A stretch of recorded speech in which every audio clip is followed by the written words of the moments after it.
of course, all the money because they didn't think everybody was going to apply, right? So they've given it more money. And another, I think, 60 or so billion was infused into EIDL. So there is some more money in EIDL. And for some reason, I just don't think that a lot of people know about it or something. So let me give you, here's the number that I found in this group, 877-641-8202. And not only are they, let me make sure that this is the right number.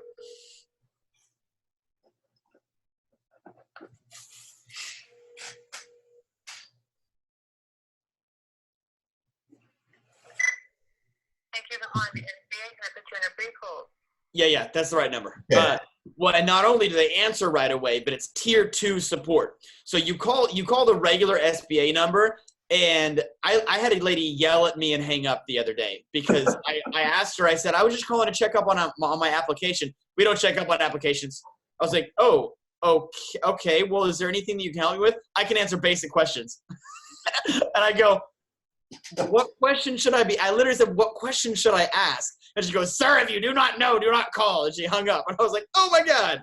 All right. So they're hiring people literally just to tell people to shut up. But these tier 2 people are really, really helpful. Do you, even if you don't have your confirmation number, they should be able to tell you. Well, I'm looking here at these papers that when I forget it, and successful. Oh, I got one here. Yeah, I got the disaster loan assistance loan application. When did you apply? What day? 31st. On the 30th and 31st, there was a big freaking glitch. So I don't know if you're part of the glitch, and now you wouldn't be part of that glitch if you. And on the 30th, I did it 2 days in a row. I don't know. I would call them. And say, hey, you gave me money, but then you took it back. They have the tier 2 people have the ability to look into actual applications and see. Like one of them told me they put a note on my account, which the other people had no ability to do. So, yeah, I definitely call it. Let me know how it goes because I haven't seen anything from that. We were really fortunate to get PPP because we applied with a small regional bank instead of the big banks, and I was really like, but we haven't seen any EIDL. We're just operating as if we're not going to see any of that. But did you get the initial EIDL grant? And that's so they said. I did. See, I did get that, but then they took it away. Well, no, what happened was I got the grant. Remember, it was supposed to be 10 grand. I got 2 grand because it's just me and Dalton. Okay. So I got 2 grand, and then like a week later, that's when my bank called me and said, I'm getting the whole thing. Okay. Wait, your bank called you or? My bank. And they called you about PPP or EIDL? It was both together. Because banks don't have anything to do with EIDL. That's straight through SBA. But the money, and then that night, the money was in there. And then 2 days later, a lady from the bank called me and said, yeah, that was a mistake. I'm like, okay, well, where do I go about the rest of this? We don't know. Wow. I will call them again. I see a lot of people. Now, I don't think you're dumb or anything like that. I believe you. But I see a lot of people conflating EIDL and PPP. And that's weird that your bank would have called you about EIDL. They should have only called you about PPP. Yeah, well, maybe it really was a legitimate mistake on their point. So I did get the PPP. They put that money back in there. Okay. But again, well, where did you get the money that you? Yeah. If you gave me the other, and it was like 70 grand. So like, where was that other 70 grand? Where did it go? And who'd you give it back to? Yeah, that's crazy. Because that's Should have crazy. took it out of there. Man. Well, and so the other thing that I've noticed is that the banks did PPP so fast. They're like, I called to ask, there's like 75% of it is payroll, right? And 25% of it can be used for utilities and rent. Well, I called because I wanted some clarification. I wanted to know, and no one has an answer for this. And anybody that freaking says this, when I asked them, where did you get that information? Oh, it just makes sense to me. Okay, well, that's not helpful. Like, okay, so 75%. Let's say I've got 10 grand. do I have to spend $7,500 on payroll to get the whole, like, if I can only spend $5,000 on payroll and I just keep the other 2.5 in the account, can I still get the loan forgiven and give you back to it? Like, do I get that 5,000 or because I didn't forgiven, or because I didn't spend the full 7,500 is none of it forgiven? And I talked to a guy at the bank and he said, well, we haven't gotten those guidelines from the SBA yet, but we expect them soon. And I was like, okay, do you know when? Well, I don't know. He was getting irritated with me too. I think they sent me to the wrong guy. And I was like, okay, well, can you tell me a little bit about the utilities? Like, utilities. I know rent is obvious, but is that gas, electric, cable, internet, security? And he was like, well, internet's not a utility. And I was like, well, maybe not for you, but it's sure. I'm running Zoom classes right now, brosif. Like, that's sure a utility for me. Like, don't tell me that you don't feel like it's a utility. So it's really, banks are all over the place with, I don't think they have a whole lot of information. I think they're doing their best. Like, I never had a loan officer. He goes, well, sir, you should be talking to your loan officer. I go, I didn't have a loan officer. And he goes, we gave you that much money without a loan officer? I was like, I don't know what to tell you. I called a lady who said she's just the one that's depositing the money. That's what she told me. I'm just the one that deposits the money. Where do you want the money to go? So, like, $350 billion went out to people without loan officers. So who knows, man? I think going forward, that's going to be a great subject as far as like, okay, for everybody that did get a PPP, what do we have? How do we shift that around? Yeah.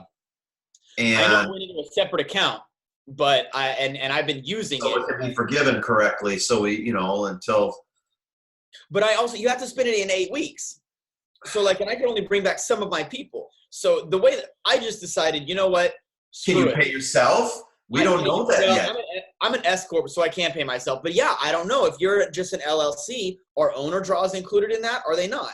Exactly. So I've just decided I'm going to spend the money as best I can, and if I have to pay it back, I have to pay it back. So be it. Exactly. Fine. You gave me a 1% loan. I wouldn't have been able to get that anywhere else, and I'm going to utilize it. Works for me. So, and a lot of people are very upset about that. And I feel like I'm going to look at it at the silver lining as that I just got thousands of dollars at 1% that I get to use to operate my business and, and do my best with. And if I go out of business, it wasn't personally guaranteed, was it? Exactly. Okay. I don't intend to go out of business. Like Master Silva was talking about, a lot of people were like all together and now we're kind of like separated. And I was saying that there's people who were like innovating and people who were like complaining. I feel like most martial arts people are ready to innovate. They're ready to survive. But I do feel like a lot of them are not willing to be as aggressive as, say, Chris is, that like, hey, look, I'm not going out of business. I'll let what's the landlord going to do? They're going to have to sue me. And I'll deal with that lawsuit if I have to. I've been sued for breaking a lease. We broke a lease because it was a very small lease. It was small potatoes because the place would not stop leaking. And we I was just done. And I know that it was my responsibility to like it wasn't their responsibility to fix the roof, but it needed a whole new roof. You know how those kind of fiascos go. Finally, we just moved. And we owed them this is how small potatoes it was. We owed them $1,200. We owed them a year's worth of $1,200 a month rent, right? And so they took me to court over it, and we ended up settling for like $11,000 instead of like $14,000 or something, and me making payments. And I think I made one payment and stopped. And I didn't really intend to stop making payments. It just, how your subconscious is like, they never came back after me for it. So now if I break my lease here, it's a much bigger deal. It's not $14,000. It's like $214,000. But again, they have to sue. The judge isn't going to just award. He's going to say, go to mediation. They're in a separate town. They're a big corporation conglomerate. But then at the same time, also, everybody is probably going out of business. If they have 200 tenants, what are they going to have? One go out of business? No, they're going to have like 40 or 50 go out of business. I would imagine, at least, right? And there's so many circumstances too, because it's not that you couldn't afford it. I mean, you couldn't work. I mean, if they close you down, you cast yourself. It wasn't, right. You made a bad choice, a bad business decision. Yeah. The pandemic came and everyone closed down because the government said you had to close down. So Yeah, Judge, look, they forced me to close indefinitely. Half of my student base quit. I knew that I had to stay in business. I had to go to this smaller space that was cheaper, so that when my students came back and I could afford it, I didn't have a choice. They wouldn't work with me on rent. There was nothing I could do. Yeah. You know. Plus, if you had documentation of how you tried to work on the rent and this Right. and that, and negotiating. And if the judge says doesn't matter, you owe him the money. Okay, well, here's how much I can pay. I'll pay $1,000 a month for the next 45 years, you know, or whatever. So, yeah, I mean, I don't have a whole lot of advice on that other than we actually are working towards a new space as well. We found an amazing space and we're willing to break a lease over it. It was just, it's what's worth it, but you know, we'll see. Are you doing anything for income now? Yeah, we're still running Zoom classes. A big chunk of our income was after school kids.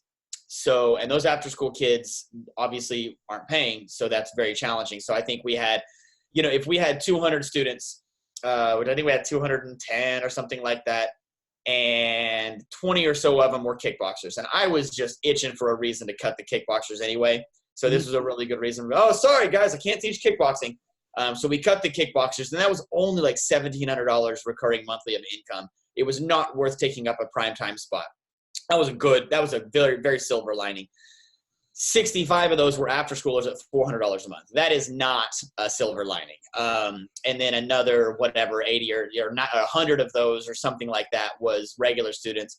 We're down to probably 90 paying students. I've noticed that a lot of those kids are not attending Zoom classes, but are still paying. And when we follow up with them, they're like, yeah, we don't want to do the Zoom classes. We'll just wait till you come back. Like they're willing to pay a couple of months. It's only 2 months or whatever. But our freaking governor told us that we're opening back up. And now everybody's work is telling them to come back. So I think we're going to have to run summer camp. I personally don't feel comfortable running summer camp. I don't necessarily want to be a hub for coronavirus to spread. Mm-hmm. But we emailed all of our summer campers, and 2 to 1 said, we're coming to camp if you have camp. Like, we need you to have camp. So I think May 26th, we're going to have camp. So that's going to be income for us. So I reached out to my mortgage, both of our car loans, and I didn't know if we would need them, but I got them, both my mortgage and my car loans deferred for 2 months. So that's fortunate for me personally, but I don't have a lot of, running Zoom classes and continuing to get whatever measly $10,000 or $12,000 a month that, So basically, your business is asleep right now. We are taking a cat nap. Yeah, so you're just asleep, but you can maintain paying what you have to pay. So that's a good position. Yep. Certainly, it's not enough to pay the rent on this huge place. I can tell you that much. Oh, yeah. It's enough to pay me my salary and my employees who are coming in and working, but that's it. Yeah. Man, times are tough, man. They are. Tough time. When I was talking to Chris Bro yesterday, his mother just died of the coronavirus last weekend. A friend of my son-in-law's, a guy who trains CrossFit with 40 years old, he died from it. The guy across the street from me is 84 years old. His granddaughter, who's probably 30, moved in with him 2 months ago. She tested positive. So, yeah, I don't think it's a big government conspiracy. I understand that there has to be some balance between economics and safety. I don't, when I very first said this, I thought, if it's 18 to 24 months for a cure, or like for a whatever they call it, vaccine. Vaccine. They can't close for 2 years. So something's gonna have to happen, but I just don't know. Our governor isn't even following Trump's guidelines. Like the administration guidelines were 14 total days of decline. Then you can go to phase 1. Another 14 days, you can go to phase 2. Another 14 days, you can go to phase 3. Our governor was like, great, we're in phase 2. Like, no, we've increased by like 20% today. Yeah. But I guess, you know, and like it was like the day he said that, our phone started ringing. Y'all having summer camp? Hey, do you guys have do you have any camps before summer camp? My employer said I have to be there on Monday. And I'm like, man. So it's really, you know, half the people are going to be mad at us that we're open. We already got so many people. Like when we sent out our summer camp email that said, do you intend to come if we have camp? One person said, no, and I find it highly irresponsible that you would even consider having camp. And I straight sassed her back. I said, I understand how you feel. Some people don't have the privilege of staying home. I want this state to be closed, even though it's financially devastating for our business. But they said we have to be open, so we're doing our best to weigh our pros and cons. She actually responded back about 5 days later and apologized. And I thought, oh, that's very great. So yeah, you could probably be like, now we're considered an essential business, so we have to be open. Yeah. Please pray for us. Right. Well, and our childcare was essential. We just chose to be closed anyway. Kent Brown, the county he's in, always had like 2 cases through all this time. People just can't wait to get back to do everything. Yep. Down here in Florida, Tony Hall put out a survey. I think 89% of the people they wouldn't come back until they were sure that it was safe. So that could be another month or 2. Well, and that's the big, so you have classes. If 50% of your people aren't going to, not only do we have to pivot for Zoom classes, but I can tell you my Zoom classes, especially for parkour, are vastly different than my in-person classes. But now we're going to have to do this combined thing. Like, we're going to have the Zoom for kids whose parents are not comfortable and have the real life class.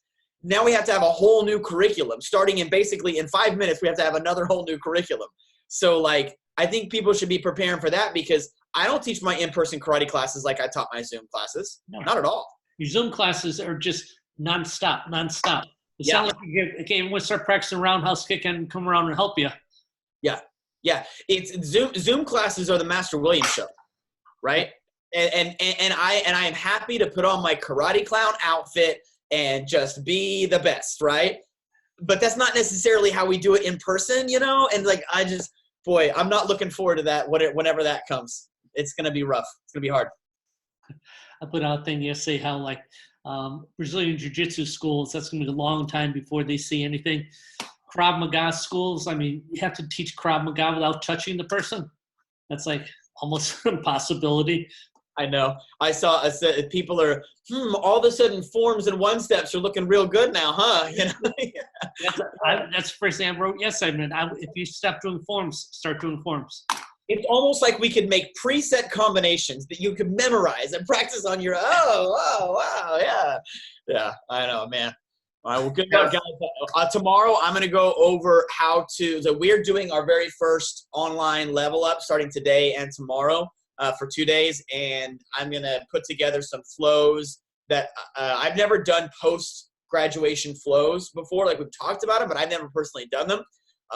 And Rainmaker has some cool new tags that I think we can put in, congratulations on and it is your, whatever the new belt is. Okay. Put it as 1 day out. So that's what we're going to go over tomorrow. Oh, nice. I love it. Yep. All right. So have either of you guys heard of with all the Zoom and business, and now we're looking at, hey, we're going to be looking at doing forms. Anyhow, the mirror imaging, I know there's a program or an app or something that you can get so you can get the right mirror image. So if I'm raising my... Zoom has a mirror button. Does it work? Yeah. Okay. So I was talking to Scott about this a while back. I said, hey, I have to tell you, there was some big industry guru who was showing off this big system that I can change it. And it looked complex. It was it's an analog system for TV broadcasting, but then we changed it to digital, this, that, and the other, this, that, and the other, to get a mirror image. First of all, a good instructor can mirror image. Second of all, which maybe not a form, but a combo. Second of all, somebody posted in the live comments, Zoom has a mirror image button, right? Oh my God, right? It's in the settings. Now, don't forget that there's 2 places for Zoom settings. If you go to Zoom in your browser, like Google Chrome, and go to zoom.us, there's settings there, but then in your actual desktop app, there's another place for settings. So there's a mirror button that'll just mirror the whole thing. Did you try it? I haven't tried it because I like being in the opposite stance as them. because I get to practice my bad side and they're practicing their good side. So. Oh, good. All right, thanks, guys. Thank you. Cool. See you later, guys. Thanks. All right, have a good one.